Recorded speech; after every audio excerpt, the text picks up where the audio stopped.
ನಾನು ವಂದಿಸುತ್ತಾ ನಾನು ಒಂದೆರಡು ನುಡಿಗಳನ್ನ ಶರಣೆ ಸತ್ಯಕ್ಕನವರ ಬಗ್ಗೆ ನಿಮ್ಗೆ ನಾನು ಹೇಳ್ಕೊಡ್ತೇನೆ.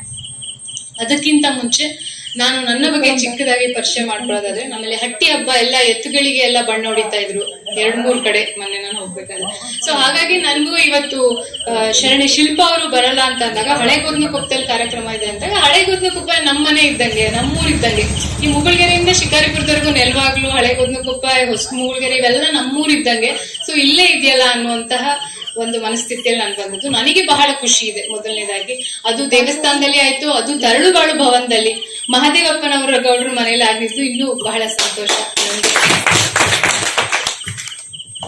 ಶರಣೆ ಸತ್ಯಕ್ಕನವರ ಬಗ್ಗೆ ಯಾಕೆ ಶರಣೆ ಅವರು ಸ್ಥಾನಿಕ್ ಮಾಸ್ಟರ್ ಅವರು ಹೇಳ್ದಂಗೆ, ಸ್ವಾಮೀಜಿ ಅವರು ಹೇಳ್ದಾಗೆ ಎಲ್ಲರೂ ಬಂದು ಬೇರೆ ಬೇರೆ ವಿಷಯಗಳ ಬಗ್ಗೆ ಭಾಷಣ ಮಾಡೋದಿರ್ಬಹುದು, ಅವರ ಬಗ್ಗೆ ತಿಳಿಸೋದಾಗಿರ್ಬೋದು. ಆದ್ರೆ ಶಿವ ಶರಣೆಯರ ಬಗ್ಗೆನೆ ಅವರು ಈ ಕಾರ್ತಿಕ ಮಾಸದಲ್ಲಿ ಏನ್ ಮಾಡ್ತಾ ಇದ್ದಾರೆ, ಅದು ಕೂಡ ಶ್ಲಾಘಿಸುವಂತಹ ಒಂದು ಕೆಲಸ. ಯಾಕೆಂದ್ರೆ ಎಷ್ಟು ಜನಕ್ಕೆ ಶರಣೆ ಸತ್ಯಕ್ಕ ಅಂದ್ರೆ ಯಾರಿಗೆ ಗೊತ್ತಿದೆ? ನಮಗೆ ಗೊತ್ತಿರೋದು ಬಸವಣ್ಣ, ಅಕ್ಕಮದೇವಿ, ಸಿದ್ದರಾಮೇಶ್ವರರು ಅಷ್ಟೇ. ಚಂದ್ ಬಸವಣ್ಣವರು, ಅಲ್ಲಮಪ್ರಭು, ಇದನ್ನೇ ಪದೇ ಪದೇ ಹೇಳ್ತೀವಿ. ಆದ್ರೆ ಸಾವಿರಾರು ಶಿವಶರಣೆಯರಿದ್ದಾರೆ, ಎಷ್ಟೊಂದು ಶಿವಶರಣೆಯರ ವಚನಗಳು ಸಿಕ್ಕಿದೆ, ನಮಗೆ ಅದೆಲ್ಲ ಗೊತ್ತಿಲ್ಲ. ಸೊ ಈ ತಿಂಗಳ ಕಾರ್ಯಕ್ರಮದ ಮುಖಾಂತರ ಬೇರೆ ಶಿವಶರಣೆಯರನ್ನ ಜನರಿಗೆ ತಲುಪಿಸುವಂತ ಒಂದು ಕಾರ್ಯಕ್ರಮವನ್ನ ಸ್ವಾಮೀಜಿಯವರು ನಡೆಸ್ತಾ ಇದ್ದಾರೆ. ಸೊ ಅದಕ್ಕೋಸ್ಕರ ನಾನು ಅವ್ರಿಗೆ ಧನ್ಯವಾದಗಳನ್ನ ಹೇಳ್ತಾ ಇದ್ದೀನಿ. ಯಾಕೆಂದ್ರೆ ಎಲ್ಲಿ ನಮಗೆ ಸಿಗುತ್ತೆ ಈ ಒಂದು ಅವಕಾಶ ಸತ್ಯಕ್ಕನವ್ರ ಬಗ್ಗೆ ಮಾತಾಡಕ್ಕೆ? ಇನ್ನೊಂದು ಏನೇ ಕಾರ್ಯಕ್ರಮ ಮಾಡ್ಬೋದು, ಅವ್ರ ಕಾರ್ಯಕ್ರಮದ ಬಗ್ಗೆ ಹೇಳ್ಕೊಂತಾರೆ, ಅವ್ರ ಸಂಘ ಬಗ್ಗೆ ಹೇಳ್ಕೊಂತಾರೆ, ಅವ್ರದ್ದು ಇದ್ರ ಬಗ್ಗೆ ಹೇಳ್ಕೊಂತಾರೆ ಹೊರತು ಶಿವ ಶರಣರ ಬಗ್ಗೆ ಒಂದು ಜ್ಞಾನವನ್ನ ಒದಗಿಸುವಂತ ಕಾರ್ಯಕ್ರಮ ಈ ಕಾರ್ತಿಕ ಮಾಸದ ಕಾರ್ಯಕ್ರಮ ಅಂತ ನಾನು ಹೇಳಕ್ ಇಷ್ಟಪಡ್ತೇನೆ. ಸತ್ಯಕ್ಕನವರು ಅಂದ್ರೆ ಯಾರಿಗ್ ಗೊತ್ತಿದೆ? ಕೈ ಎತ್ತಿ ನೋಡೋಣ. ಗೊತ್ತಿಲ್ಲ? ಓಕೆ, ಹಾ ಸರಿ. ಈಗ ಹಿಂದೆ 12ನೇ ಶತಮಾನದಲ್ಲಿ ಕಾಲ ಹೇಗಿತ್ತು ಅಂತ ಎಲ್ಲರಿಗೂ ಗೊತ್ತಿದೆ. ಬಸವಾದಿ ಶರಣರು ಬರೋಕ್ಕಿಂತ ಮುಂಚೆ ಕಾಲ ಹೇಗಿತ್ತು? ಹೆಣ್ಮಕ್ಳು ಮನೆಯಿಂದ ಹೊರ ಬರಂಗಿದ್ದಿಲ್ಲ. ಎಷ್ಟೊಂದು ಕಥೆಯನ್ನ ಕೂಡ ನಾವು ಕೇಳ್ತೀವಿ. ಚಿಕ್ಕ ಮಕ್ಳಿದ್ದಾಗೇನೆ ಅವ್ರಿಗೆ ಮದ್ವೆ ಮಾಡಿ ಕಳಿಸ್ತಾ ಇದ್ರಂತೆ. ಅವರು ಋತುಮತಿ ಆದಾಗ ಗಂಡನ ಮನೆಗೆ ಕಳಿಸಿದಾಗ ಸೆರಗು ಮುಚ್ಚಿಸ್ಕೊಂಡು ಅವ್ರನ್ನ ಕಳಿಸ್ತಾ ಇದ್ರಂತೆ. ಹೊಸಲು ಎಷ್ಟು ದಪ್ಪ ಇದ್ದವು ಆಗಿನ ಕಾಲದಲ್ಲಿ. ಆ ಹೊಸಲನ್ನ ದಾಟಿ ಒಂದ್ ಹೆಣ್ಮಗಳು ಆ ಮನೆ ಒಳಗ್ ಹೋದ್ರೆ ಹೊರಗ್ ಬರ್ತಾ ಇದ್ದಿದ್ದು ಸತ್ತ ಮೇಲೆ ಅಂತೆ. ಚಟ್ಟದ ಮೇಲೆನೆ ಆ ಹೊಸಲನ್ನ ದಾಟಿ ಹೊರಗ್ ಬರ್ತಾ ಇದ್ದಿದ್ದು. ಅಂದ್ರೆ ಹೆಣ್ಣು ಮಗುವನ್ನ ಹೊರಗಡೆ ಕಳಿಸುವಂತ ಒಂದು ಕಾಲವೇ ಅಲ್ಲ. ಬ್ರಾಹ್ಮಣರು ಅಂದ್ರೇನೆ ಅವರು ಮುಖ್ಯ, ಬೇರೆ ಎಲ್ಲ ಕೀಳು ಜಾತಿಯವರು ಅವರು ಇದೇ ಕಾಯಕವನ್ನ ಮಾಡ್ಬೇಕು, ಹಾಗೆ ಇರ್ಬೇಕು, ಹೀಗೆ ಇರ್ಬೇಕು ಅನ್ನುವಂತಹ ಒಂದು ಕಾಲ ಅದು.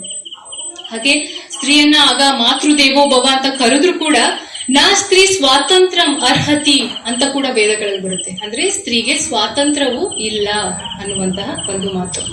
ಹಾಗಾಗಿ ಹೆಣ್ಣಿನ ಆಧ್ಯಾತ್ಮಿಕ, ಸಾಮಾಜಿಕ, ನೈತಿಕ, ಸಾಂಸ್ಕೃತಿಕ ಎಲ್ಲಾ ಹಕ್ಕುಗಳನ್ನ ತೆಗೆದು ಇರುವಂತಹ ಒಂದು ಕಾಲ 12ನೇ ಶತಮಾನದ ಕಾಲ. ಇದೆಲ್ಲದನ್ನ ಹೊಡೆದು ಯಾರು ಇದು ತಪ್ಪು ಅಂತ ಹೇಳ್ತಾರೆ? ಬಸವಾದಿ ಶಿವಶರಣರು. ಒಂದು ಹೆಣ್ಣಿಗೆ ನೈತಿಕವಾಗಿ, ಸಾಮಾಜಿಕವಾಗಿ, ಆರ್ಥಿಕವಾಗಿ, ಸಾಂಸ್ಕೃತಿಕವಾಗಿ ಆಕೆ ಕೂಡ ಓದಬಲ್ಲಳು, ಹಾಗೂ ಹೆಣ್ಣು ಶೂಲ ಅಲ್ಲ. ಏನ್ ಹೇಳ್ತಾ ಇದ್ರು ಅವಾಗ? ಒಂದು ಹೆಣ್ಣು ಮುಕ್ತಿ ಪಡೆಯಕ್ಕೆ ಸಾಧ್ಯ ಅಲ್ಲ. ನಿಮ್ಗೆ ಮುಕ್ತಿ ಪಡಿಬೇಕು ಅಂದ್ರೆ ಮುಂದಿನ ಜನ್ಮದಲ್ಲಿ ನೀನು ಗಂಡಾಗಿ ಹುಟ್ಟಬೇಕು, ಆವಾಗ ನೀನು ಮುಕ್ತಿ ಪಡೆಯೋಕೆ ಸಾಧ್ಯ ಅಂತ ಹೇಳ್ತಾ ಇದ್ದಂತಹ ಒಂದು ಕಾಲ. ಆಗ ಬಸವಾದಿ ಶರಣರು ಸಮಾನತೆಯನ್ನ ಸಾರ್ತಾರೆ. ಹೆಣ್ಣುನು ಒಂದೇ, ಗಂಡುನು ಒಂದೇ. ಒಳಗಿರುವಂತಹ ಆತ್ಮಕ್ಕೆ ಹೆಣ್ಣು ಗಂಡಲ್ಲ. ಹೊರಗಡೆ ನಾನು ನೋಡಕ್ಕೆ ಹೆಣ್ಣಾಗಿ ಕಾಣ್ತಿರ್ಬೋದು, ಹೊರಗಡೆ ನೋಡಕ್ಕೆ ನಮ್ ಗಟ್ಟಿಸರು ಗಂಡಾಗಿ ಕಾಣ್ತಿರ್ಬೋದು, ಆದ್ರೆ ಆತ್ಮಕ್ಕೆ ಯಾವ ಗಂಡು ಮತ್ತು ಹೆಣ್ಣು ಅನ್ನುವಂತ ಭಾವ ಇಲ್ಲ. ಅದನ್ನ ನಮಗೆ 12ನೇ ಶತಮಾನದಲ್ಲಿ ನಮಗೆ ಬಸವಾದಿ ಶರಣರು ಹೇಳ್ಕೊಡ್ತಾರೆ. ಆಕೆಗೆ ಸ್ತ್ರೀಯರನ್ನ ಹೇಗೆ ಕನಿಷ್ಠ ಸ್ಥಿತಿಯಿಂದ ಕಾಡ್ತಾ ಇದ್ರು, ಅಲ್ಲಿಂದ ಅವ್ರಿಗೆ ಓದಕ್ಕೆ ಬರೆಯಕ್ ಕೊಡ್ತಾರೆ. ಹಾಗೆ ಬಹಳಷ್ಟು ಶಿವಶರಣೆಯರು ಅಲ್ಲಿಂದ ಓದಿಸ್ಕೊಂಡು ಬರ್ತಾರೆ ನಮ್ಮ ಜೊತೆ ಇವತ್ತು. ಅದರಲ್ಲಿ ಮುಖ್ಯವಾಗಿ ನಮ್ಗೆ ಸತ್ಯಕ್ಕನವರ ಬಗ್ಗೆ ನಾವು ಇವತ್ತು ತಿಳಿಯೋಣ. ಸತ್ಯಕ್ಕನವರ ಸತ್ಯಕ್ಕ ಅಂದ್ರೆ ಹೆಸರೇ ಹೇಳ್ತಾ ಇದೆ, ಸತ್ಯ ಅಕ್ಕ. ಸತ್ಯವನ್ನ ನುಡಿಯುವವಳೆ ಸತ್ಯಕ್ಕ. ಆಕೆಯ ಹೆಸರಿದ್ದಂಗೆ ಅವರಿಗೆ ಸತ್ಯಕ್ಕ ಅಂತ ಕರೀತಾರೆ. 2 ಸಾಲುಗಳ ಶರಣರು ಹೇಳ್ತಾರೆ ಸತ್ಯಕ್ಕನವರ ಬಗ್ಗೆ.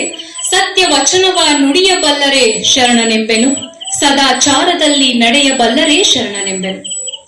ನೋಡಿ, ಸತ್ಯವಚನ ಮತ್ತು ಸದಾಚಾರ. ಸತ್ಯವಚನದಲ್ಲಿ ನಡೆಯೋರು, ಸದಾಚಾರವನ್ನ ತನ್ನ ಜೀವನದಲ್ಲಿ ಅಳವಡಿಸಿಕೊಂಡವಳು ಯಾರು? ಸತ್ಯಕ್ಕ. ಅಕ್ಕ ನಾಗಮ್ಮನಂತೆ ಸ್ವಾಭಿಮಾನಿ, ಹಾಗೆ ಅಕ್ಕ ಮಹಾದೇವಿಯವರಂತೆ ಜ್ಞಾನದಲ್ಲಿ ಬಹಳ ಉನ್ನತ ಮಟ್ಟಕ್ಕೇರಿ. ಅವರ ವಚನಗಳು ಬಹಳ ಕಡಿಮೆ ಸಿಕ್ಕೋದು ಇರ್ಬೋದು, ಒಂದು 30ರ ಒಳಗೆ ಸತ್ಯಕ್ಕನವರ ವಚನಗಳು ನಮಗೆ ಸಿಕ್ಕಿದೆ. ಆದ್ರೆ ಮಹಾ ಜ್ಞಾನಿ ಆಕೆ. ಅವರ ವಚನಗಳಲ್ಲಿ ಬಹಳಷ್ಟು ಅರಿವಿದೆ, ಜ್ಞಾನ ಇದೆ. ನಾವು ಹೇಗೆ ಬದುಕಬೇಕು, ಹೇಗಿರಬೇಕು, ಹಾಗೂ ಏಕದೇವೋಪಾಸನೆಯನ್ನ ನಾವು ಮಾಡ್ಬೇಕು ಅಂತ ನಮ್ಗೆ ಸತ್ಯಕ್ಕನವರು ಹೇಳಿಕೊಡ್ತಾ ಬರ್ತಾರೆ. ಸತ್ಯಕ್ಕನವರು ನಮ್ಮ ಜ್ಞಾನ ವೈರಾಗ್ಯಗಳನ್ನ ಹೊತ್ತು ಹಾಗೂ ಶಿವಮೊಗ್ಗ ಜಿಲ್ಲೆ ಬಹಳಷ್ಟು ಶಿವಶರಣೆಯರನ್ನ ಹೊರತಂದಿದೆ. ಈ ಒಂದು ಶಿವಮೊಗ್ಗ ಜಿಲ್ಲೆಯ ಶಿಕಾರಿಪುರ ತಾಲೂಕಿನಲ್ಲಿ, ಶಿಕಾರಿಪುರನೂ ಕೂಡ ಕರೆಯೋದೇನಂತ, ಶಿವಶರಣೆಯರ ನಾಡು ಅಂತಾನೆ ಕರೆಯೋದು. ಯಾಕೆಂದ್ರೆ ಅಷ್ಟೊಂದು ಶಿವಶರಣೆಯರು, ಇಂಥ ಪುಣ್ಯ ಭೂಮಿ ಇದು. ನಾನು ಒಂದೊಂದ್ಸತಿ ಅನ್ಕೊಂತಾ ಇರ್ತೀನಿ, ನಾನು ಸುಮಾರಷ್ಟು ಜಾಗಗಳಲ್ಲಿ ಟ್ರಾವೆಲ್ ಮಾಡಿದ್ದೀನಿ, ಹೊರಗಡೆ ಆಗಿರ್ಬೋದು, ಎಲ್ಲ ಕಡೆ. ಆದ್ರೆ ನಮ್ಮ ಊರುಗಳಲ್ಲಿ ಊರು ಎಲ್ಲೂ ಇಲ್ಲ, ನಮ್ಮ ಹಳ್ಳಿನೂ ಇಲ್ಲ. ಬೇರೆ ಕಡೆ ಹೇಳ್ತೀನಿ, ಎಷ್ಟು ಚಂದ ಮನೆ ಹೊರಗೆ ಗಿಡ ಬೆಳೆಸ್ತೀವಿ, ರಂಗೋಲಿ ಹಾಕ್ತಿವಿ, ಹಿಂಗೆಲ್ಲ ಹೊರಗಡೆ ಎಲ್ಲ ಎಷ್ಟೇ ದೊಡ್ಡ ದೊಡ್ಡ ಮನೆ ಕಟ್ಕೊಳ್ಳಿ, ಆ ಸಿಟಿನೂ ಇರಲಿ, ಇಷ್ಟು ಸಾಂಸ್ಕೃತಿಕವಾಗಿ, ಇಷ್ಟು ಆರ್ಥಿಕವಾಗಿ, ಹಾಗೂ ನಮ್ ಕೆಲಸ ಆಯ್ತು ನಾವಾಯ್ತು ಇರುವಂತ ಜನ. ಹಾಗೂ ಎಲ್ಲರಿಗೂ ರಂಗೋಲಿ ಬರ್ತವೆ, ಎಲ್ಲರಿಗೂ ಮೆಹಂದಿ ಬರ್ತವೆ. ಅಷ್ಟು ಕಲಾ ಸಂಪತ್ತನ್ನ ಹೊಂದಿರುವಂತಹ ಒಂದು ಕ್ಷೇತ್ರ ನಮ್ಮ ಶಿವಮೊಗ್ಗ ಕ್ಷೇತ್ರ. ಈ ಕ್ಷೇತ್ರದ ಶಿಕಾರಿಪುರ ತಾಲೂಕಿನ ಶಿರಾಳಕೊಪ್ಪ ಊರಿನ ಒಂದು 10 ಕಿಲೋಮೀಟರ್ ದೂರ ಇದೆ. ಶಿರಾಳಕೊಪ್ಪದ ಊರಿನಿಂದ ಅಲ್ಲಿರುವಂತ ಹಿರೇಜಂಬೂರಿನಲ್ಲಿ ಸತ್ಯಕ್ಕನವರು ಉದಿಸ್ತಾರೆ. ಹಾಗೆ ಶಿಕಾರಿಪುರದಿಂದ ಮತ್ತೆ ಯಾರು ಶರಣರಿದ್ದಾರೆ ಯಾರಿಗ್ ಗೊತ್ತಿದೆ? ಅಕ್ಕ ಮಹಾದೇವಿ ಅವರಿದ್ದಾರೆ. ಮತ್ತೆ ಇನ್ನೊಬ್ರು ಬಹಳ ತುಂಬಾ ಫೇಮಸ್ ಆಗಿರುವಂತ ಶರಣರು, ಅಲ್ಲೇ ಇನ್ನೊಂದು ಊರಿದೆಯಲ್ಲ, ಬಳ್ಳಿಗಾವಿಂದ ಯಾರಿದ್ದಾರೆ? ಅಲ್ಲಮ್ಮ ಪ್ರಭು. ಸೊ ಹಾಗೆ ಬಹಳಷ್ಟು ಶರಣರನ್ನ ಶಿಕಾರಿಪುರ ತಾಲೂಕು ನೀಡಿದೆ. ಹಾಗೆ ಹಿರೇಜಂಬೂರಿನಿಂದ ಉದಯ ಆಗಿರುವಂತವ್ರು ಸತ್ಯಕ್ಕನವರು. ಹಾಗೂ ಈಗಲೂ ಕೂಡ ಸತ್ಯಕ್ಕನವರ ಒಂದು ಚಿಕ್ಕ ಗುಡಿ ಇದೆ ಹಿರೇಜಂಬೂರಿನಲ್ಲಿ. ಅವರ ಒಂದು ಶಿಲಾ ಪ್ರತಿಮೆ ಕೂಡ ಇದೆ. ಹಾಗೂ ಅವರನ್ನ ಸತ್ಯುಳ್ಳ ಶರಣೆ ಅಂತಾನೆ ಕರೀತಾರಂತೆ, ಯಾಕೆಂದ್ರೆ ಸತ್ಯದ ಮಾತುಗಳನ್ನ ಆಕೆ ಆಡುವಂತವ್ರು, ನಾನು ಹೇಳ್ದ ಹಾಗೆ. ಹಾಗೆ ಹೇಗೆ ನಮ್ಗೆ ಸತ್ಯಕ್ಕನವರು ಬಸವಾದಿ ಶರಣರ ಸಮಯದಲ್ಲಿ ಇದ್ದವರು ಅಂತ ಗೊತ್ತಾಗುತ್ತೆ ಅಂದ್ರೆ, ಅವರ ಸಿಕ್ಕ ಕೆಲವು ವಚನಗಳಲ್ಲಿ ಅಜಗಣ್ಣ ಮುಕ್ತಾಯಕ, ಗೊತ್ತಿಲ್ಲ ಅನ್ಸನ್ನಿಸಿದೆ ನಿಮ್ಗೆ, ಆದ್ರೆ ಅಜಗಣ್ಣವನ್ನ ಕಳೆದುಕೊಂಡು ಮುಕ್ತಾಯಕ ಯಾವಾಗ ಅಳ್ತಾ ಇದ್ದು, ಆಗ ಮುಕ್ತಕನ್ನ ಸಮಾಧಾನ ಮಾಡಿರುವಂತಹ ಒಂದಿಷ್ಟು ವಚನಗಳು, ಹಾಗೂ ಮರುಳು ಶಂಕರ ದೇವರ ದಾಸಿಮಯ್ಯ ಮುಂತಾದವರ ಬಗ್ಗೆ ಭಕ್ತಿ ಪೂರ್ವಕವಾಗಿ ಅವರ ಹೆಸರುಗಳನ್ನ, ಅವರ ಬಗ್ಗೆ ಸತ್ಯಕ್ಕನವರು ತಮ್ಮ ವಚನಗಳಲ್ಲಿ ಹೇಳಿದ್ದಾರೆ. ಹಾಗಾಗಿ ನಮ್ಗೆ ನಿಸ್ಸಂದೇಹವಾಗಿ ಗೊತ್ತಾಗುತ್ತೆ ಸತ್ಯಕ್ಕನವರು 12ನೇ ಶತಮಾನದ ಬಸವಾದಿ ಶರಣರ ಕಾಲದಲ್ಲಿಯೇ ಹುಟ್ಟಿ ಬಂದವರು ಅಂತ. ಹಾಗೂ ಸತ್ಯಕ್ಕನವರು ಶಂಭುಜಕ್ಕೇಶ್ವರ ಅನ್ನುವಂತ ಒಂದು ಅಂಕಿತ ನಾಮವನ್ನ ಇಟ್ಕೊಂಡು ತಮ್ಮ ವಚನಗಳನ್ನ ಬರೀತಾರೆ. ಹಿರೇಜಂಬೂರಿನಲ್ಲಿ ಶಂಭುಜಕ್ಕೇಶ್ವರ ಅನ್ನುವಂತ ಒಂದು ದೇವಸ್ಥಾನ ಇದೆ ಅಂದ್ರೆ, ಚಿಕ್ಕವರು ಹುಟ್ಟಿ ಬೆಳೆದಾಗಿಂದ ಅವರು ಆ ದೇವಸ್ಥಾನಕ್ಕೆ ಯಾರು ನೆಟ್ಕೊಂಡು ಬರ್ತಾ ಇದ್ದಾರೆ. ಹಾಗಾಗಿ ಅವರು ಅದೇ ದೇವರನ್ನ ನಮ್ಮ ದೇವರು ಅಂತ ಪಾಲಿಸ್ಕೊಂಡು ಎಲ್ಲಾ ವಚನಗಳಲ್ಲಿ ಶಂಭುಜಕ್ಕೇಶ್ವರ ಅನ್ನುವಂತ ಒಂದು ಅಂಕಿತ ನಾಮವನ್ನ ಇಡ್ತಾರೆ. ಬಸವಣ್ಣನವರ ಅಂಕಿತ ನಾಮ ಯಾವುದು? ಯಾರಿಗೊತ್ತು?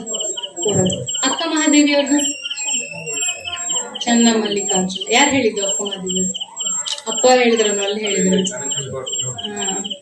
ಹಾಗೆ ಅಲ್ಲಮ್ಮ ಪ್ರಭು ಅವರ ಅಂಕಿತ ನಾಮ ಯಾವುದು? ಗುಹೇಶ್ವರ. ಹಾಗೆ ಸತ್ಯಕ್ಕನವರ ಅಂಕಿತ ನಾಮ ಯಾವುದು? ಈಗ ಏನು ಹೇಳಿದೆ, ಯಾವುದು? ಶಂಭುಜಕ್ಕೇಶ್ವರ. ಈಗ ನೋಡ್ರಿ, ಎಲ್ಲಾ ಶರಣರು ಬೇರೆ ಬೇರೆ ಅಂಕಿತ ನಾಮ ಇಟ್ಕೊಂಡಿದ್ದಾರೆ. ಹಂಗಂದ್ರೆ ಏನು, ಎಲ್ಲಾ ಶರಣರು ಬೇರೆ ಬೇರೆ ದೇವ್ರನ್ನ ಪೂಜೆ ಮಾಡಿದ್ರು ಅಂತಾನ? ಏನು ಹಂಗೆ, ಯಾಕೆ ಹಂಗ ಬೇರೆ ಬೇರೆ ಹೆಸರಲ್ಲಿ ಇಟ್ಕೊಂಡಿದ್ದಾರೆ? ಯಾವ ಅಂಕಿತ ನಾಮವನ್ನ ಇಟ್ಕೊಂಡು ಶರಣರು ವಚನವನ್ನ ರಚಿಸಿರ್ಬೋದು, ಆದ್ರೆ ಎಲ್ಲರಿಗೂ ಕೂಡ ಒಬ್ಬನೇ ದೇವರು. ಏನಂತ ನಂಬುದು? ನಿರಾಕಾರವಾದ ಜ್ಯೋತಿಯನ್ನ ಅವರು ದೇವರು ಅಂತ ಹೇಳ್ತಾರೆ.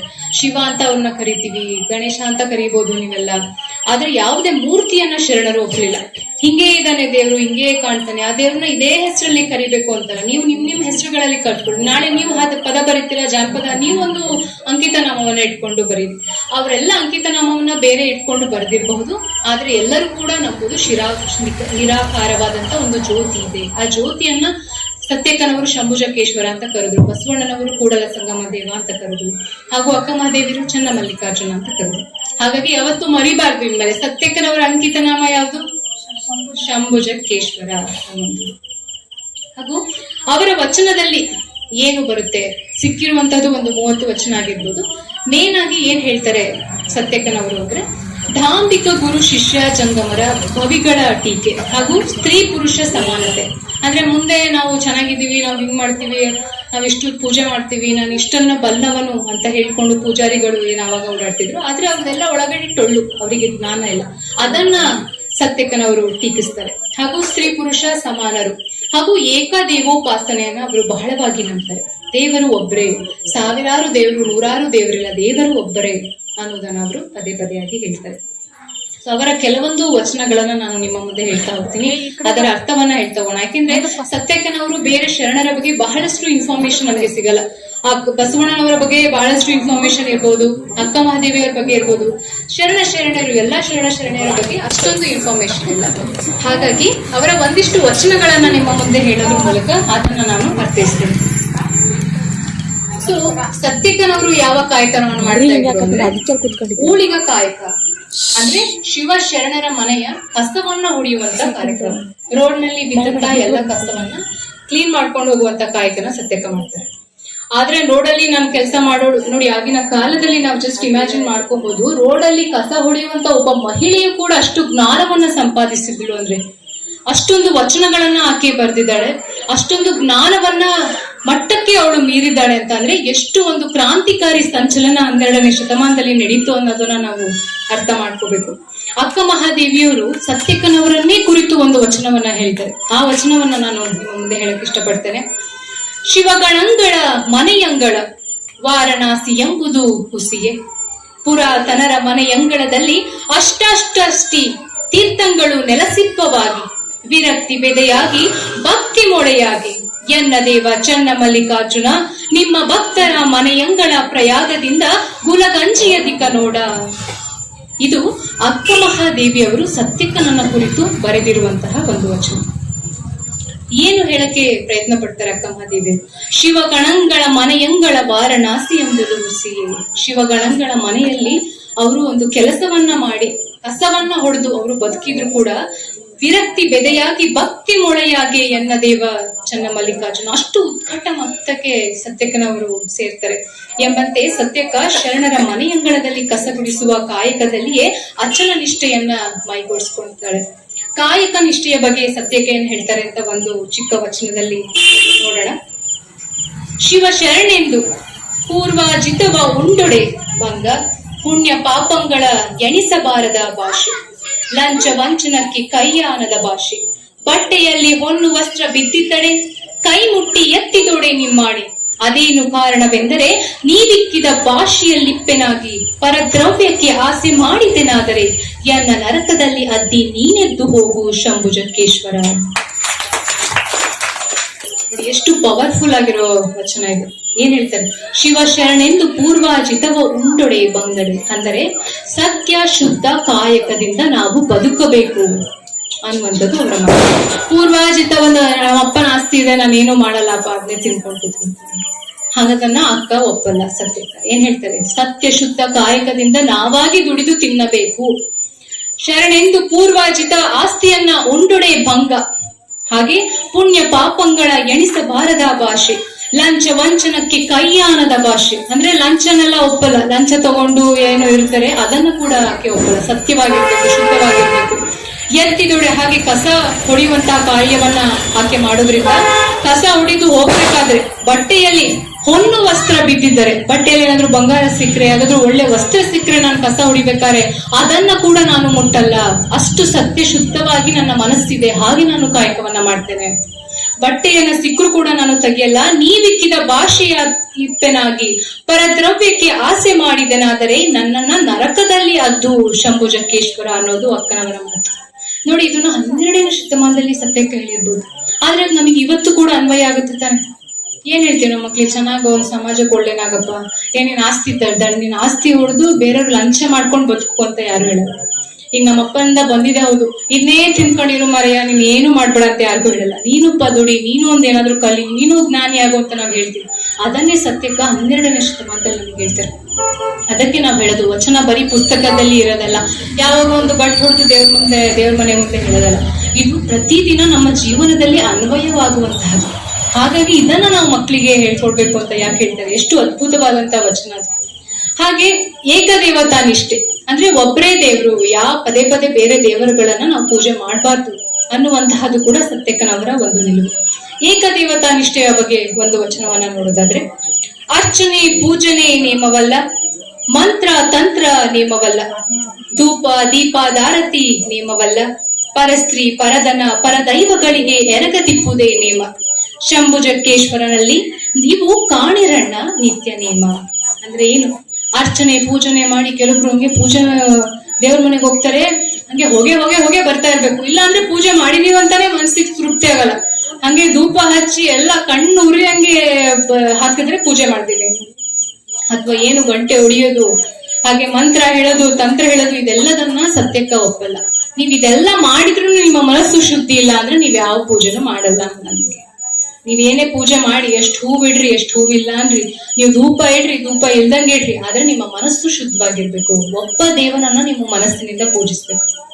ಒಳಗಡೆ ಏನೋ ನೀವು ಒಳಗೆ ಪೂಜೆ ಮಾಡ್ತಾ ಇರ್ತಾರೆ, ಒಳಗಡೆ ಅಯ್ಯೋ ಯಾಕಾದ್ರೂ ಮಾಡ್ಬೇಕಪ್ಪ, ಹೊಟ್ಟೆ ಹಸಿತಾ ಇದೆ, ಇಂಥವೆಲ್ಲ ಅನ್ಕೊಂಡು ನಾವೇನು ಪೂಜೆ ಮಾಡ್ತೀವಲ್ಲ, ಅದು ಒಪ್ಪಲ್ಲ ಸತ್ಯಕ್ಕ. ನಾವು ಮನಸ್ಸು ಶುದ್ಧಿಯಿಂದ ನಾವು ಪೂಜೆಯನ್ನ ಮಾಡ್ಬೇಕು ಅನ್ನೋದು ಅಕ್ಕನವರು. ಹಾಗೆ ಪರಮ ಪವಿತ್ರತೆ ವ್ರತೆಗೆ ಗಂಡನೊಬ್ಬ, ಭಕ್ತನಿಗೆ ದೇವನೊಬ್ಬ ಅಂತ ಏನ್ ಹೇಳ್ತಾರೆ.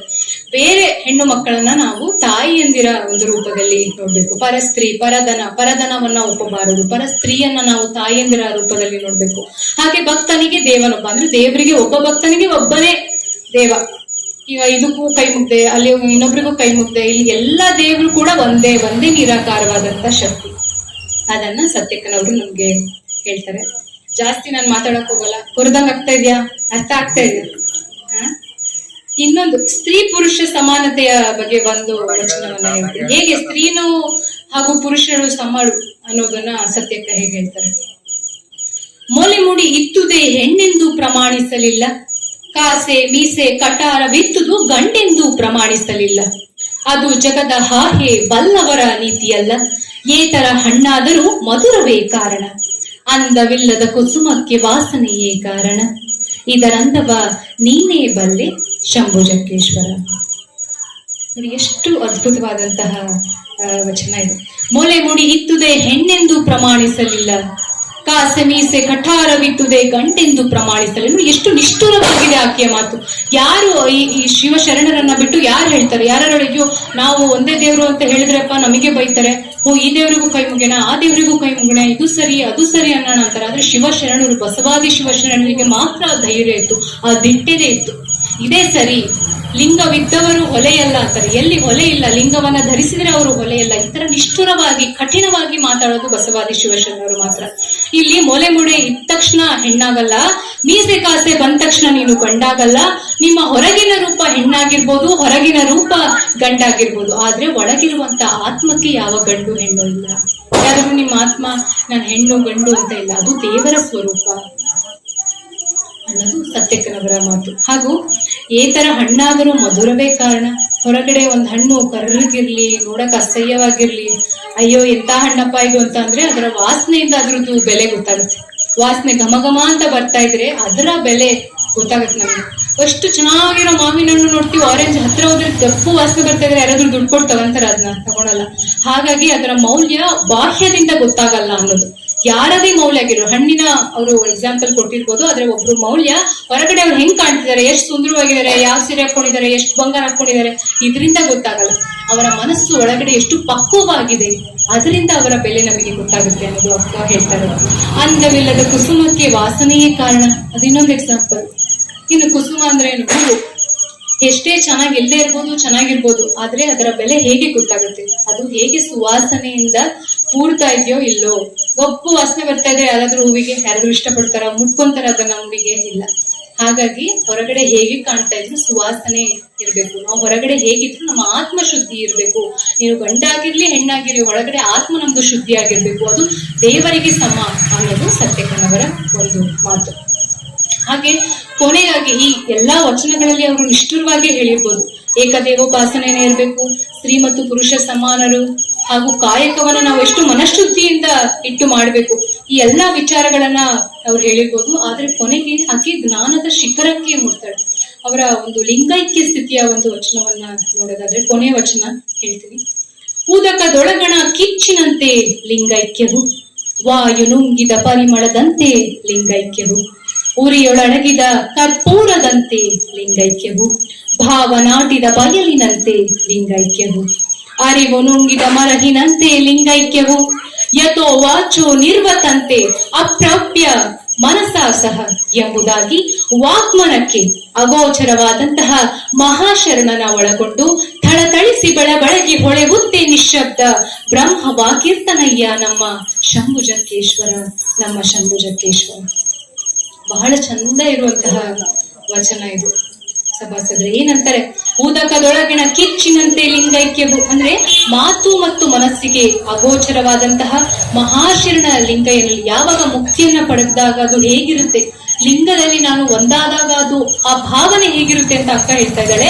ಬೆಳಕಿನಲ್ಲಿ ಬೆಳಕಾಗಿ ಬಯಲಲ್ಲಿ ಬಯಲಾಗಿ, ಬೆಳಕಿನಲ್ಲಿ ನಾನು ಬೆಳಕಾದೆ ಬಯಲಲ್ಲಿ ನಾನು ಬಯಲಾದೆ, ನಿಶ್ಶಬ್ದ ಬ್ರಹ್ಮನಾಗುವುದೇ ಲಿಂಗೈಕ್ಯದ ಸ್ಥಿತಿಯನ್ನು ಭಾವಪೂರ್ಣವಾಗಿ ವಚನವನ್ನ ಹೇಳ್ತಾ ಇದ್ದಾರೆ. ಉದಕದೊಳಗಣ ಕಿಚ್ಚಿನಂತೆ, ಉದಕ ಅಂದ್ರೆ ಏನು, ನೀರು, ನೀರೊಳಗಣ ಕಿಚ್ಚಿನಂತೆ ಲಿಂಗೈಕ್ಯದು ಅಂದ್ರೆ ಲಿಂಗದಲ್ಲಿ ಅದು ಹಾಗೆ ಐಕ್ಯವಾಗಿದೆ. ವಾಯು ನುಂಗಿದ ಪರಿಮಳದಂತೆ, ನೋಡಿ ವಾಯು ಅಂದ್ರೆ ಗಾಳಿಯಲ್ಲಿ ಪರಿಮಳ ಬರ್ತಾ ಇದೆ, ಏನಾದ್ರೂ ಕಾಣುತ್ತಾ? ಕಾಣಲ್ಲ. ಅಂದ್ರೆ ದೇವನು ಅಷ್ಟು ಸಮರಸವಾಗಿದ್ದಾನೆ ನನ್ನಲ್ಲಿ ಲಿಂಗೈಕ್ಯದಲ್ಲಿ ಅಂತ. ವಾಯು ನುಂಗಿದಂತಹ ಒಂದು ಪರಿಮಳದಂತೆ ಲಿಂಗೈಕ್ಯವು, ಉರಿಯೊಳಡಗಿದ ಕರ್ಪೂರದಂತೆ ಲಿಂಗೈಕ್ಯವು. ಉರಿ ಬರ್ತಾ ಇದೆ ಕರ್ಪೂರದಿಂದ, ಅಂದ್ರೆ ಕರ್ಪೂರ ಎಲ್ಲಿದೆ ಉರಿ ಎಲ್ಲಿ ಶುರುವಾಗುತ್ತೆ ಅಂತ ನಮಗೆ ಗೊತ್ತಾಗಲ್ಲ. ಎರಡು ಒಂದರಲ್ಲಿ ಒಂದು ಸಮರಸ ಆಗಿದೆ. ಹಾಗೆ ನನ್ನ ಲಿಂಗೈಕ್ಯದ ಒಂದು ಸ್ಥಿತಿ. ಹಾಗೂ ಸತ್ಯಕ್ಕನವರು ಸಂಸ್ಕೃತವನ್ನ ತಿಳಿದವರು ಆಗಿದ್ರು. ಹಾಗಾಗಿ ಅವರ ಕೆಲವೊಂದು ವಚನಗಳಲ್ಲಿ ಸಂಸ್ಕೃತದ ಒಂದೆರಡು ಪದಗಳನ್ನ ಕೂಡ ಅವರು ಬಳಸ್ತಾರೆ. ಹೀಗೆ ಈ ವಚನದ ಮುಖಾಂತರ ನಮಗೆ ಏನ್ ಗೊತ್ತಾಗುತ್ತೆ ಅಂದ್ರೆ, ಆಕೆ ಅಂತಹ ಒಂದು ಅದ್ಭುತವಾದಂತಹ ಜ್ಞಾನ ಸಾಗರವನ್ನ ಕಂಡಂತಹ ಶರಣೆ. ಲಿಂಗೈಕ್ಯದ ಈ ಸ್ಥಿತಿಯಲ್ಲಿ ಬಯಲಲ್ಲಿ ಬಯಲಾಗಿ ಬೆಳಕಲ್ಲಿ ಬೆಳಕಾಗಿ, ಉದಕದೊಳಗೆ ಕಿಚ್ಚು, ವಾಯು ನುಂಗಿದ ಪರಿಮಳ, ಉರಿಯೊಳಡಗಿದ ಕರ್ಪೂರ, ಅದ್ಭುತವಾದಂತಹ ವಚನಗಳು ಇವೆಲ್ಲ. ಹಾಗಾಗಿ ಸತ್ಯಕ್ಕನವರ ವಚನಗಳು ಬಹಳ ಪ್ರಬುದ್ಧವಾಗಿದೆ ಗೆಳೆಯರೆ. ಅವರು ಮಹಾ ಜ್ಞಾನಿ, ಅವರ ಅನುಭವ ಬಹಳ ಹಿರಿದಾಗಿದೆ. ವಚನಗಳ ಭಾಷೆ ಶೈಲಿ ಅದ್ಭುತವಾಗಿದೆ. ಹಾಗೂ ಆಕೆಯನ್ನ ಗಡುಸುಗಾರತಿ ಅಂತ ಕರೀತಾರಂತೆ, ವೀರ ವಿರಾಗಿಣಿ ಅಂತ ಕರೀತಾರೆ. ವೀರ ವಿರಾಗಿಣಿ ಅಂತ ಮತ್ತೆ ಯಾರನ್ನ ಕರಿತೀವಿ ನಾವು? ಅಕ್ಕ ಮಹಾದೇವಿ ಅವ್ರನ್ನ ಕರಿತೀವಿ. ಹಾಗೆ ಅವರ ಶ್ರೇಷ್ಠಕ್ಕೆ, ಅವರ ಮಟ್ಟಿಗೆ ಆಕೆ ವಚನಗಳನ್ನ ಬರ್ತಿದ್ದಾಳೆ. ಹಾಗೂ ಭಕ್ತಿಯ ಪರಕಾಷ್ಠತೆಯಿಂದ, ತನ್ನ ಅರಿವಿನ ಆಗರದಿಂದ ಅತಿ ಕನಿಷ್ಠ ದರ್ಜೆಯ ಕೆಲಸ ಅಂದ್ರೆ ಕಸ ಕುಡಿಸುವ ಕೆಲಸವನ್ನ ಮಾಡಿಕೊಂಡೇ ಅವರು ವಿನಯದಿಂದ ಭಕ್ತಿಯಲ್ಲಿ ಕೂಡ ತಮ್ಮ ಮನಸ್ಸನ್ನ ಒಪ್ಪಿಸಿಕೊಂಡು ಲಿಂಗೈಕ್ಯ ಸ್ಥಿತಿಯನ್ನ ಹೊಂದಿದಂತಹ ಶರಣೆ. ಈಗ ಕೂಡ 12ನೇ ಶತಮಾನದಲ್ಲಿ, ಯಾಕೆಂದ್ರೆ ನನಗೆ ಬಹಳಷ್ಟು ಇಂಟ್ರೆಸ್ಟ್ ಇದೆ ಇತ್ತೀಚಿನ ದಿನಗಳಲ್ಲಿ ಎಲ್ಲಾ ಶರಣಿಯರ ವಚನಗಳನ್ನ ಅಷ್ಟೇ ಅಲ್ಲ, ಅವರ ಜೀವನ ಚರಿತ್ರೆಯನ್ನ ನಾನು ನೋಡ್ತಾ ಇರೋದ್ರಿಂದ ಹೇಳ್ತಾ ಇರೋದು, ಸತ್ಯಕ್ಕೆ ಈ ಶರಣಿಯರೆಲ್ಲರಲ್ಲಿ ಕೂಡ ಒಂದು ಅಸಾಮಾನ್ಯವಾಗಿ ಶೋಭಿಸ್ತಾಳೆ. ಹಾಗೂ ಆಧ್ಯಾತ್ಮದ ಆಗಸದಲ್ಲಿ ಒಂದು ಏನಂತ ಕರೀತಾರೆ, ತಾರೆ ಅಂತ ಹೇಳ್ತಾಳೆ. ಇವರೆಲ್ಲ ಬಹಳಷ್ಟು ಕಡಿಮೆ ಶರಣಿಯರು ನಮಗೆ ಇವತ್ತು ಸಿಕ್ಕಿರೋದು ಅವರ ವಚನಗಳು. ಅದರಲ್ಲಿ ಸತ್ಯಕ್ಕನವರ ಅಕ್ಕ ಮಹಾದೇವಿಯವರಂತೆ, ಅಕ್ಕಮ್ಮನ ಆಗಮ್ಮನವರಂತೆ ಸತ್ಯಕ್ಕ ಕೂಡ ವಿರಾಜಮಾನವಾಗಿ ಶೋಭಿಸ್ತಾಳೆ ಅಂತ ಹೇಳಕ್ ಇಷ್ಟಪಡ್ತೀನಿ. ಜಾಸ್ತಿ ನಾನು ವಚನಗಳನ್ನ ಹೇಳ್ತಾ ಬೋರ್ ಮಾಡಲ್ಲ ನಿಮ್ಗೆ. ಇದು ಸತ್ಯಕ್ಕನವರ ಒಂದು ಚಿಕ್ಕ ಪರಿಚಯ ಅಂತ ಹೇಳ್ಬೋದು. ಹಾಗೆ ನಾನು ಯಾಕೆ ವಚನಗಳನ್ನ ಕೊಟ್ಟು ಅರ್ಥವನ್ನ ಹೇಳ್ತೀನಿ ಅಂದ್ರೆ, ನಮ್ಮ ಹುಡುಗರಿಗೆ ಸ್ಕೂಲ್ಗೆ ಹೋಗ್ಬೇಕಾದ್ರೆ ಗೌರ್ಮೆಂಟ್ ಸ್ಕೂಲಲ್ಲಿ ವಚನಗಳು ಅಂತಾನೆ ಒಂದು ಪಾಠ ಇದೆ. ಅವಾಗ ಗಟ್ಟೊಡ್ದು ಒಂದು ಹೇಳೋದು, ಇಲ್ಲಾಂದ್ರೆ ನಮ್ಮ ಮನೆ ಮುಂದೆ ತಂದೆ ನೀನು ತಾಯಿ ನೀನು ಕಳಿಸ್ತಾರೆ, ಕಳಬೇಡ ಕೊಡಬೇಡ ಕಳಿಸ್ತಾರೆ. ಇವೇ ಒಂದ್ 4 ವಚನ ಬಿಟ್ಟು ಬೇರೆ ವಚನಗಳೇ ಗೊತ್ತಿಲ್ಲ. ಎಷ್ಟು ಗೊತ್ತಾ, ಸಾವಿರಾರು ವಚನಗಳಿದಾವೆ. ಜನಮಾನ್ಯದಲ್ಲಿ ನಮ್ಗೆಲ್ಲರಿಗೂ ಬಹಳ ಈಸಿಯಾಗಿ ಬರ್ತಾ ಇದೆ, ಎಲ್ಲರಿಗೂ ಬರ್ತಿದೆ ಅಂತ ಕಲಿಸ್ತಾರೆ, ಕಲಿಸಲ್ಲ ಅಂತ ಅಲ್ಲ. ಆದ್ರೆ ನಾವು ಬಹಳಷ್ಟು ವಚನಗಳಿದೆ, ಅದನ್ನ ಕೂಡ ನಾವು ಓದಕ್ಕೆ ಪ್ರಯತ್ನ ಮಾಡಬೇಕು. ಒಂದ್ ವಚನದ ಪುಸ್ತಕ 10 ರೂಪಾಯಿ ಸಿಗುತ್ತೆ, ಹೌದಾ? ಬೇರೆ ಯಾವ್ದೋ ಸಿನಿಮಾ ಹಾಡು ಕೇಳ್ರಿ, ಈಗ ಹಾಕಿದ್ರೆ ಹೆಂಗ್ ಕುಣಿತಾರೆ, ಅಷ್ಟು ಹುಡುಗರಿಗೆ ಓಡಾಡ್ತಿದ್ದಾರೆ ಬೀದಿ, ಅಷ್ಟು ಬಂದು ಕುಣಿತಾರೆ, ಎಲ್ಲರಿಗೂ ಗೊತ್ತಿದೆ ಸಿನಿಮಾ ಹಾಡು. ಹಂಗೆ ನಾವು ವಚನಗಳನ್ನ ಕೂಡ ಹುಡುಗರಿಗೆ ಕಲಿಸ್ಬೇಕು. ನಮ್ಮ ಶಿವಶರಣೆಯರ ನಾಡು ಅಂತ ಕೇಳ್ತೀವಿ ನಾವು, ಶಿಕಾರಿಪುರ ಶಿವಮೊಗ್ಗನ. ಇಂಥ ಊರಿನಲ್ಲಿ ಈಗ ನೋಡಿ, ನಾನು ಇಂಜಿನಿಯರ್ ಮಾಡಿರ್ಬೋದು, ಇಡೀ ಇಂಡಿಯಾದಲ್ಲಿ ಆಲ್ ಓವರ್ ಎವ್ರಿ ಸ್ಟೇಟ್ ನಾನು ಹೋಗಿ ಬಂದಿದ್ದೀನಿ. ಆದ್ರೂ ನಮ್ಗೆ ಯಾಕೆ ಸಂಸ್ಕೃತಿ ಅಂತ ಇದೆ? ಯಾಕೆಂದ್ರೆ ನಮ್ಮ ಅಮ್ಮ ಹಂಗೆ ಬೆಳೆಸಿದ್ರು. ನಾವು ಈ ಭೂಮಿಯಲ್ಲಿ ಹುಟ್ಟಿ ಬೆಳೆದವರು. ನಾವ್ ಏನೇ ಮಾಡಿದ್ರು, ಮುಂದೆ ಎಷ್ಟೇ ದೊಡ್ಡವರಾದ್ರೂ ಎಲ್ಲೇ ಹೋದ್ರು ಈ ಸಂಸ್ಕೃತಿ ನಮ್ಮನ್ನ ಬಿಟ್ಟು ಹೋಗಲ್ಲ. ಸಂಗೀತ ಕಲ್ಸಿದ್ರು, ಸಂಗೀತ ಯಾವಾಗ್ಲೂ ನಮ್ಮಲ್ಲಿ ಉಳ್ಕೊಳ್ಳುತ್ತೆ. ಸಿತಾರ್ ಕಲ್ತೆ, ಅದು ಯಾವಾಗ್ಲೂ ಉಳ್ಕೊಳ್ಳುತ್ತೆ. ಹಾಗಾಗಿ ನಾನು ನಿಮಗೆ ಏನ್ ಹೇಳ್ತಾ ಇದ್ದೀನಿ ಅಂದ್ರೆ, ನಿಮ್ಮ ಮಕ್ಕಳಿಗೆ ಇದೆಲ್ಲದ್ರ ಬಗ್ಗೆ ತಿಳಿಸ್ಕೊಡಿ. ನೀವು ತಿಳಿಸ್ಕೊಡ್ರೆ ನನಗೆ ಗೊತ್ತಾಗುತ್ತೆ ಅಷ್ಟೇ. ಆ ಒಂದು ಸಂದೇಶವನ್ನ ಹೇಳ್ತಾ, ನನ್ನ ದಿನದಲ್ಲಿ 1 ನಿಮಿಷ ನಾನು ವಚನ ಕೇಳೋಣ ಅನ್ನೋದನ್ನ ನಾವು ಮನಗಾಣಿಸ್ಬೇಕು. ಅದೇ ಒಂದು ನಿಟ್ಟಿನಲ್ಲಿ ವಚನ ವಾಹಿನಿ ಎನ್ನುವಂತ ಒಂದು ಯೂಟ್ಯೂಬ್ ಚಾನೆಲ್ ನಾನು ಸ್ಟಾರ್ಟ್ ಮಾಡಿದ್ವಿ. ಯಾಕೆ ನಾನು ಹಿಂಗೆ ಅನ್ಕೋತಾ ಇದ್ದೆ, ವಚನ ಓದೋಣ, ದಿನ ಒಂದು ವಚನ ಓದೋಣ, ಎಲ್ಲ ಓದಕ್ಕಾಗುತ್ತೆ? ಕತೆ ಪುಸ್ತಕ ಆದ್ರೆ ದಿನ ಓದ್ತೀವಿ, ಅಯ್ಯೋ ಕತೆ ಎಷ್ಟು ಇಂಟ್ರೆಸ್ಟ್ ಇದೆ ಓದ್ತೀವಿ. ವಚನ ಪುಸ್ತಕ ಆದ್ರೆ ವೀಕೆಂಡ್ ಅಲ್ಲಿ ಓದೋಣ, ಯಾವಾಗ ಓದೋಣ ಅಂತ ಅನ್ಸುತ್ತೆ. ಹಾಗಾಗಿ ನಾನು ಒಂದು ವಚನವನ್ನ ಓದೋದ್ರ ಜೊತೆಗೆ ಅದನ್ನ 4 ಜನಕ್ಕೆ ಶೇರ್ ಮಾಡೋಣ ಅನ್ನುವಂತ ಒಂದು ಮನಸ್ಥಿತಿ ಇಟ್ಕೊಂಡು ಸ್ಟಾರ್ಟ್ ಮಾಡಿದ್ದು ವಚನ ವಾಹಿನಿ ಅನ್ನುವಂತಹ ಯೂಟ್ಯೂಬ್ ಚಾನಲ್. ಪ್ರತಿದಿನವೂ ಒಂದು ವಚನ ಹಾಗೂ ಭಾವಾರ್ಥ ಯೂಟ್ಯೂಬ್ ನಲ್ಲಿ ಬರುತ್ತೆ.